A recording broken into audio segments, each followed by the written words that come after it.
তুই তো পকেট মার, তোকে তো আমি হাতে নাতে ধরে ফেলেছি, তোকে এখন সাইজ করবো, কিভাবে মারবো বল। আর তুই এসব করতেছিস কেন? তুই মানুষের টাকা নিচ্ছিস?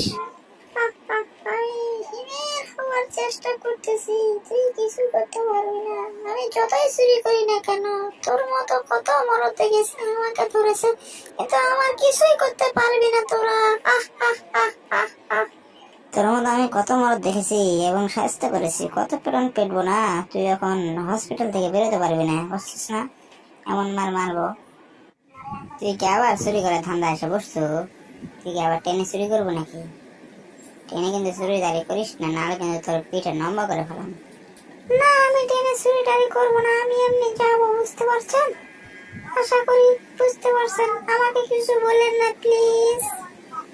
আচ্ছা, তোর আমি কিছু বলবো না, তুই কিন্তু সাবধানে যাবি আর সাবধানে চলাফেরা করবি, কারণ গাড়িতে পুলিশ টুলিশ থাকে এবং অনেক প্রশাসনের লোক থাকে, বুঝতে পারছিস? তুই একটু সাবধানে চলাচল করবি।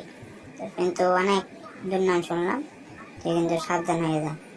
তুই আবার আমার অফিসে কেন রে? এখানে তুই কি পকেট মারতে আসছিস নাকি? কি না স্যার, আপনার এখানে আসছিলাম, আমার একটা কাজের দরকার ছিল তো। আপনার এখানে তো শুনলাম নাকি আপনি কিছু অনলাইনে কাজ করে দেন, এজন্য আপনার ওখানে অনলাইনে কাজগুলো শিখতাম আর করতাম, তাহলে আমি আর চুরি এবং পকেট মার কিছুই করতাম না। আচ্ছা আচ্ছা, তুই তাহলে ভালো হয়ে গেছিস, তোর তাহলে আমি কাজ শিখাইতেছি, তুই অবশ্যই চুরি করবি না, ওকে? লে, কাজ শুরু কর।